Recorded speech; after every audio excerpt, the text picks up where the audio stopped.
आज आज के समय जब हम एक कोरोना का काल है गौर Gopal ji, everything is lockdown and सब कुछ रुक चुका है। 4 महीने पहले अचानक आप भी ट्रैवलर हैं and you are speaking in between 10 to 20,000 people and luckily I'm also always traveling.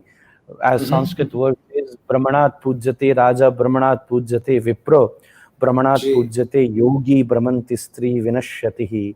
That a monk should always travel. जैसे मूव करता वाटर प्योर रहता है वैसे मॉन्क भी ट्रैवल करता प्योर रहता है। आप जी भी इतनी ट्रैवलिंग करते हैं, आप तो एक एक दिन में भी बदलते हैं, मैं भी थोड़ा बहुत घूमता रहता हूँ। कुछ हजार जी लोगों में आप भी बोलते हैं, कुछ 200-400 लोगों में, 1-2 लोगों में मैं भी बोल लेता हूँ। बट एकदम 5 महीने पहले सब कुछ एकदम स्टॉप हो गया। मैं भी कहीं गया था और जी बाहर से हम लोगों की जिस तरीके से आदत थी वो सब रुक गई। और जी जनरली हर व्यक्ति जो अपने रूटीन में था वो उसका रूटीन समाप्त हो गया। बट उस रूटीन के समाप्त होने से बहुत सारे लोग डिप्रेशन में, स्ट्रेस में, एंजाइटी में, इश्यूज की तरफ चले गए। पर मैं ये अपनी जीवन में, जिंदगी में देखूं तो मुझे भी बहुत ज्यादा कोई इतनी परेशानी नहीं, बल्कि मैं प्रसन्न हूँ। और स्पिरिचुअली जी बात करूं तो मैं वृंदावन में एक जगह इतने समय तक रहना चाहता था, जो मुझे जी मौका मिला।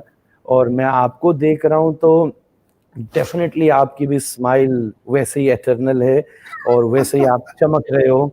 बस लॉकडाउन में एक बात जरूर लगी है कि आपने भी शेविंग नहीं की है कुछ दिन से। जी बिल्कुल बिल्कुल lockdown effect It affected PM Modi also. I have seen his recent picture with a big beard and a mustache. तो तो उसका इफेक्ट आएगा। तो ऐसी क्या एनर्जी है इस प्रैक्टिसेस में या इस हैप्पीनेस का, ये जो सोर्स है, जो एक्सटर्नली सब कुछ चेंज होने के बाद भी आपको या जो भी स्पिरिचुअल प्रोसेस में लोग हैं या बहुत सारे लोगों को अभी भी मोटिवेट किया हुआ है, आपके एक्सपीरियंस से ऐसी कौन सी चीज है? जी बहुत बहुत धन्यवाद पुंडरीक जी आपके सवाल के लिए। बहुत बहुत मार्मिक सवाल पूछा है आपने कि कैसे अपने आप को इस कठिन परिस्थिति में, इस समस्या में पॉजिटिव बनाए रखें, कैसे हम डिप्रेस नहीं हो, कैसे एंजाइटी को अपने आप तक पहुंचने न दें। तो हमें लगता है कि तीन चीजों पर ध्यान देना बहुत जरूरी है। सबसे पहली ये बात, ये समझना कि हम अपनी समस्याओं से ज्यादा शक्तिशाली हैं। कोई भी वाह। समस्या, कोई भी कठिनाई, कोई भी परेशानी हमसे ज्यादा शक्तिशाली नहीं हो सकती, चाहे वो नास्तिक हो, चाहे वो आस्तिक हो। Whether हाँ। someone is a theist or someone is an atheist, even if someone doesn't believe in a power above, तब भी उनमें बहुत शक्ति है, क्योंकि they are beyond the body. They are a spiritual spark. They are more powerful than their challenges. They are more powerful than their problems. They are more powerful than everything that is happening to them. And if somebody is a believer, आस्तिक हो, तब तो और भी अधिक शक्ति हमको प्राप्त होगी, क्योंकि हम सोचते हैं कि हमारे ऊपर हमको शक्ति प्रदान करने वाले कोई एक है, जिनके हम संतान हैं।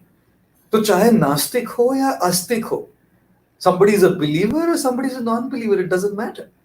We have to understand one fact, that we are more powerful than what we are going through. जैसे वो बहुत फेमस जो मूवी थी लायन किंग, उसमें जो जी। सिम्बा था लायन, वो भूल जाता है कि वो कितना शक्तिशाली है।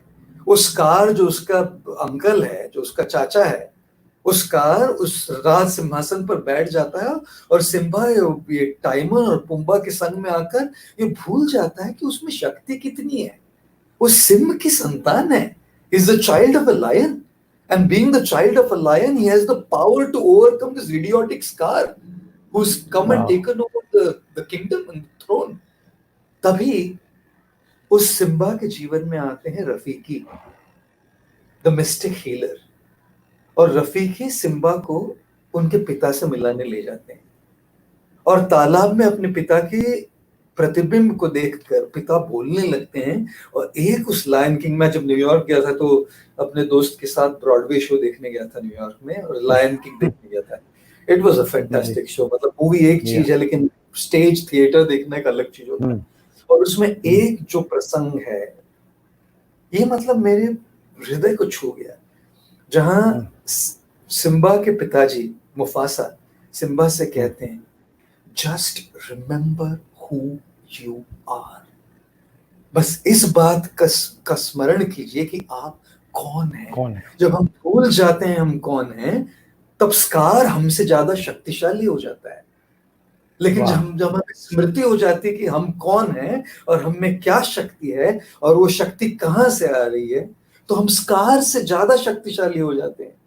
आज की जो परिस्थिति है, जो कोरोना पैंडेमिक है, और इस पैंडेमिक से जो आए हुए सारे इफेक्ट्स हैं, सारे प्रभाव हैं, ये सब स्कार जैसे हैं, लेकिन हम तो सिम्बा है। So we have to constantly keep reminding ourselves who we are, where we come from, and what is the source of our strength. तो ये पहली बात, remember who you are.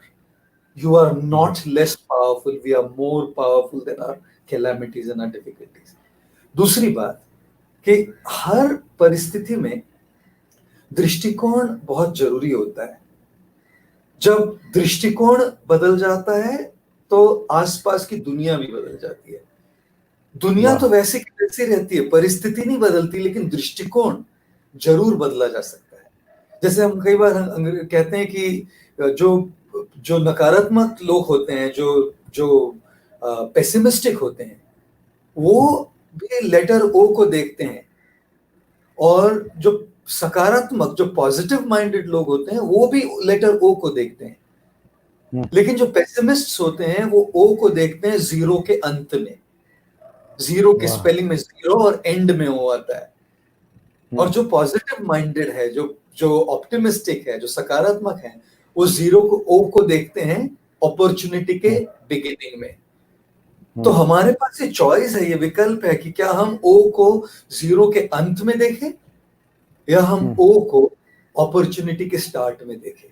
अगर हम इसको अपॉर्चुनिटी के स्टार्ट में देखते हैं, तो जैसे आपने पहले कहा गोस्वामी जी कि हमने इसको अपॉर्चुनिटी के तौर से देखा है कि अभी आपको वृंदावन में रहने मिला, हमें गिरगांव चौपाटी इस्कॉन में रहने मिला। हम तो 250-300 फ्लाइट लेने वाले लोग हैं। हमको कभी बस अभी पंख आने बाकी हैं, बस जो पंख नहीं आए, बस पंख आएंगे तो एयरलाइन पर भी डिपेंड नहीं होना पड़ेगा। तो इसको अपॉर्चुनिटी के तौर के भी से भी तो देखा जा सकता है। तो ये दूसरी बात है।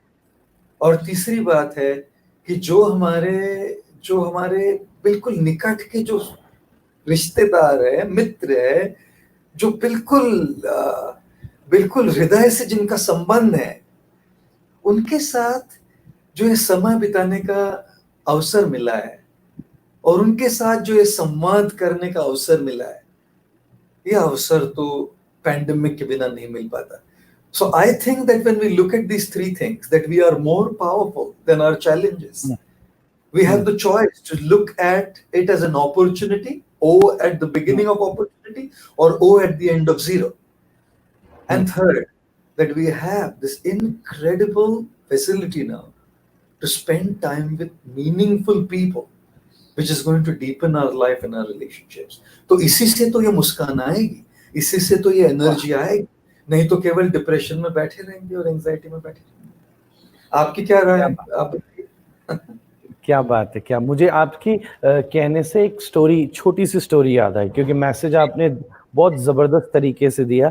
तो कई बार क्या होता है, जो फिलॉसफी है वो अगर किसी स्टोरी से सर्व कर दी जाए तो और भी स्वीट हो जाए। तो आपका ही मैसेज, मैं जैसे कल आपसे जब बात कर रहा था तो मैंने एक बात कही थी कि जैसे दवाई बच्चा नहीं खाए तो उसको डोनट में रख के दे दो तो वो अच्छी तरह खा लेता है, पर कोई बच्चे ऐसे बदमाश भी होते हैं जो डोनट से टैबलेट भी फेंक देते हैं। वो डोनट से टैबलेट फेंक देते हैं and they drive their mother nuts.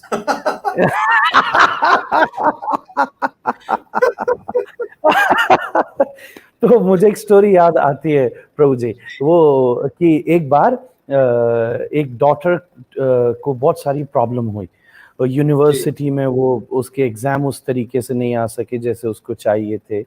उसको जी, जी, बहुत जी। सारी ट्रबल अपने हुई, कुछ उसके हुँ, फ्रेंडशिप इश्यूज हो गए, कुछ कुछ सारी इश्यूज हो गई। तो ऐसा सोचकर वो अपने फादर के पास आई जी, और उनको बताने लगी आज ये प्रॉब्लम हुई, ये प्रॉब्लम हुई, ये she was in big big trouble.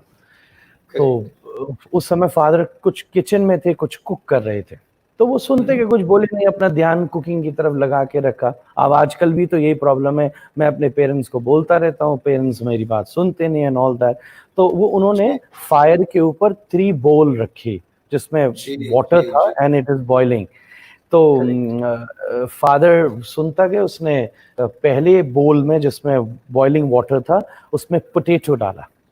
जी, दूसरे वाले बोल में एक शेल डाला और जी, तीसरे वाले बोल में कॉफी डाली। जी, तो वो घुमाने लगे, डॉटर और इरिटेट हुई, बोले बताओ मेरे स्कूल में मैं पहले इरिटेटेड हूँ, फ्रेंड्स ने बात नहीं की, एग्जाम रिजल्ट जी, वैसे ब्ला ब्ला, जी, बहुत सारी प्रॉब्लम की लिस्ट बनाओ तो इतनी लंबी बनती है और आप भी जी, मेरी बात नहीं सुन रहे। आप क्या कर रहे हो, मैं आपसे बात कर रही हूँ और आप ये कुकिंग में लग रहे हो। तो उन्होंने कहा नहीं, जी, मैं तेरी बात का जवाब ही दे रहा हूँ, just look hmm, at these बोल। जिस हुँ, बोल में पोटैटो डला था, जब उस हुँ, पोटैटो को बाहर निकाल के रखा, बोले हुँ, तीनों बॉइलिंग वाटर में थे पर तीनों के ऊपर इफेक्ट अलग था। जब जी, पोटैटो को बाहर निकाल के रखा तो वो नरम पड़ गया, वो हार्ड था, वो बिल्कुल, नरम पड़ गया। शेल जो थी वो नरम थी, पर बॉइलिंग वाटर जी, में डाली तो वो हार्ड हो गई।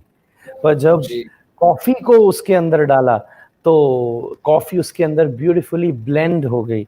कॉफी की जी, भी ब्यूटी बढ़ गई, पानी की भी ब्यूटी बढ़ गई और जिसने उसको पिया उसके मुंह पर भी हालांकि हम लोग कॉफी इतनी पीते नहीं हैं, पर फिर भी जस्ट फॉर एन एग्जांपल, तो वो भी जी, स्वाद भी उसका बहुत ज्यादा बढ़ गया।